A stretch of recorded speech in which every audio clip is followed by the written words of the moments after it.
कैसे बना भारत का संविधान? जब भारत देश आजाद हुआ उस समय हमारा अपना कोई कानून नहीं था। आजाद देश को जरूरत थी अपने कानून की, क्योंकि आजादी पा लेना ही सब कुछ नहीं होता जब तक कि हमारे खुद के नियम व कानून हमारे देश को संचालित ना करे। इसलिए भारत का खुद का संविधान बनाया गया। संविधान को बनाने में भारत को कई अड़चनों का सामना करना पड़ा। भारत का संविधान देश के आजाद होने से कई साल पहले से ही संविधान बनने की प्रक्रिया शुरू हो चुकी थी। 1857 की क्रांति के बाकी सिपाहियों ने भारत का संविधान को बनाने की पूरी कोशिश की, लेकिन जब तक भारत का संविधान बनता उससे पहले उनका विद्रोह समाप्त हो गया, जिसके कारण संविधान बनने की प्रक्रिया पूरी नहीं हो पाई। अंग्रेजों ने 1935 में गवर्नमेंट ऑफ इंडिया एक्ट बनाया। भारतवासियों की उम्मीदों पर खरा नहीं उतर पाया, बल्कि देशवासियों की सोच से काफी हटकर था, और यही कारण था कि मुस्लिम लीग और कांग्रेस के बीच काफी दूरियां पैदा होने लगी। डॉक्टर तेज बहादुर सप्रू ने दूसरे विश्व युद्ध के दौरान 1945 में सभी पार्टियों की सहमति से संविधान का एक प्रारूप तैयार किया था, लेकिन भारत छोड़ो आंदोलन और आजाद हिंद फौज के कारण भारत पर राज करने का सपना अंग्रेजों का पूरी तरह चकनाचूर हो चुका था। और इसी दिनों विंस्टन चर्चिल, जो कि प्रधानमंत्री थे, चुनाव में उनकी हार हो गई और नए प्रधानमंत्री बने क्लेमेंट अटेली। प्रधानमंत्री बनते ही क्लेमेंट अटेली ने मुस्लिम लीग और नए संविधान को अलग अधिकार देने पर काम करना शुरू कर दिया, जिसके चलते उनके कैबिनेट के 3 मंत्री हिंदुस्तान भेजे गए। इसे कैबिनेट मिशन के रूप में जाना गया। शिमला में बैठक की शुरुआत हुई और कांग्रेस की तरफ से उनके अध्यक्ष मौलाना आजाद, सरदार वल्लभ भाई पटेल, पंडित जवाहरलाल नेहरू, खान अब्दुल गफर खां थे। तो वहीं मुस्लिम लीग से लियाकत अली खां जिन्ना, नवाब इस्माइल खां और सरदार निश्तर तथा रजवाड़ों की तरफ से नवाब मोहम्मद हमीदुल्लाह बैठक में शामिल हुए थे, लेकिन इस बैठक का निष्कर्ष नहीं निकल पाया, अतः कैबिनेट मिशन असफल रहा। लेकिन कुछ समय बाद दोबारा से बातचीत हुई और 16 जून 1946 को प्रस्ताव पारित हुआ कि दोनों देशों को विभाजित कर दिया जाए।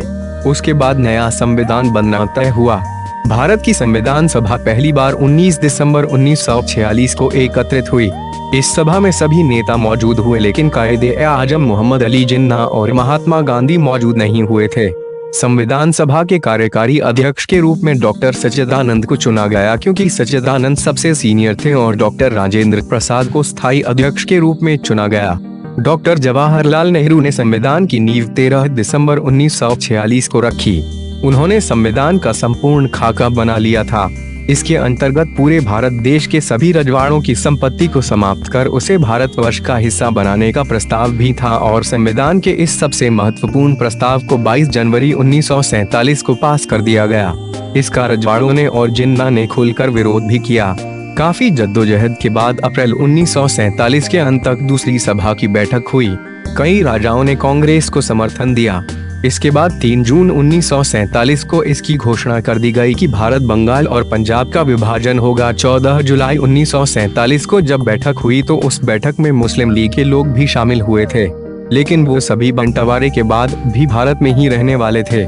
इसी सभा में देश के तिरंगे को भी प्रस्तुत किया गया, जिसका संपूर्ण संविधान सभा ने समर्थन भी किया। अब देश 2 भागों में बंट चुका था। अनगिनत क्रांतिकारियों की बलि चढ़ने के बाद अंततः वो दिन आया जिसका हर भारतवासी को इंतजार था। 15 अगस्त 1947, जिसे स्वतंत्रता दिवस के रूप में मनाया जाता है, उस दिन भी सभी भारतवासियों ने इस पर्व को बड़ी धूमधाम से मनाया था। भारत के सभी जाने माने लोग दिल्ली जश्न मनाने पहुंचे थे, लेकिन सिर्फ महात्मा गांधी ही ऐसे व्यक्ति थे जो इस जश्न में शामिल नहीं हुए थे, क्योंकि उस समय गांधी जी कोलकाता में हिंदू मुस्लिम के दंगे को रोकने की कोशिश में लगे हुए थे। लेकिन अभी भी पूरी तरह से देश आजाद नहीं हो पाया था, क्योंकि भारत का संविधान पूरी तरह बनकर तैयार नहीं हुआ था और ना ही लागू हुआ था। देश की आजादी के बाद सिर्फ अब एक ही मुद्दा था, संविधान। भारत का संविधान बनाने के लिए 7 सदस्यों की एक कमेटी का गठन हुआ, जिसमें एन गोपाल स्वामी अयंगरे, कृष्णा स्वामी अय्यर, डॉक्टर B.R. अम्बेडकर, सैयद मोहम्मद साहदुल्लाह के, एम मुंशी, BL मित्तर, D.P. खैतान थे, और डॉक्टर B.R. अम्बेडकर इस कमेटी के अध्यक्ष थे। इन सब ने मिलकर भारत का संविधान बनाने की प्रक्रिया शुरू की। कई मुद्दों पर सबकी राय एक जैसी हुआ करती थी, लेकिन जब कोई मुद्दों पर समान विचार नहीं होता तो मतदान कराया जाता। जिसके पक्ष में ज्यादा मत होता उस पक्ष को माना जाता था। 21 अप्रैल 1947 को जब इसे पेश किया गया तो और सारे लोगों को ये प्रस्ताव पसंद नहीं आया, जिसके बाद और भी कई कानून बने, जिसमें सिखों को कई हथियार रखने की छूट दी गई।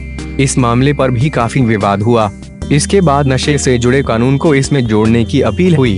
इस पर भी कुछ लोग इसके पक्ष में थे तो कुछ इसके खिलाफ में। अनेकों कानून बन जाने के बाद अब देश की भाषा पर बात आई। भारत देश की भाषा कौन सी होनी चाहिए? पंडित जवाहरलाल नेहरू की इच्छा थी कि राष्ट्रभाषा हिंदुस्तानी ही बने। महात्मा गांधी की भी यही इच्छा थी कि हिंदुस्तान की भाषा पूरे देश की राज्य भाषाओं के शब्दों को मिलाकर बनाया जाए। कांग्रेस कमेटी की एक बैठक हुई जिसमें प्रस्ताव रखा गया कि देश की राष्ट्रभाषा हिंदुस्तानी होनी चाहिए, जिसमें कई लोगों का कहना था कि हिंदी भारत की राष्ट्रभाषा होगी। इन मतभेदों के बीच मतदान हुआ, जिसमें कुल 32 मत हिंदुस्तानी भाषा को दिए गए, जबकि 63 मत हिंदी को दिए गए। इस तरह हिंदी को राष्ट्रभाषा के रूप में मान लिया गया, लेकिन अब भी उसे संसद में मंजूरी मिलनी बाकी थी। बहस सिर्फ भाषा को लेकर ही नहीं बल्कि संख्याओं के चिन्ह को लेकर भी जारी थी। काफी देर बहस चलने के बाद कांग्रेस की एक बैठक हुई, जिसमें नरम दल और गरम दल के नेतागण हिंदी भाषा को राष्ट्रभाषा के रूप में अपनाने को तैयार हुए और संख्याओं के कानून को भी पारित किया गया।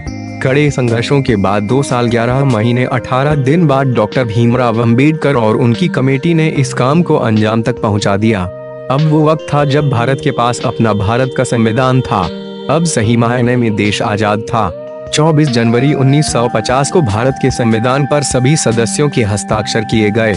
आजाद देश के पहले राष्ट्रपति डॉक्टर राजेंद्र प्रसाद चुन लिए गए और इसी दिन जनगण मन को भारत देश का राष्ट्रगान और वंदे मातरम को राष्ट्रगीत के रूप में अपनाया गया।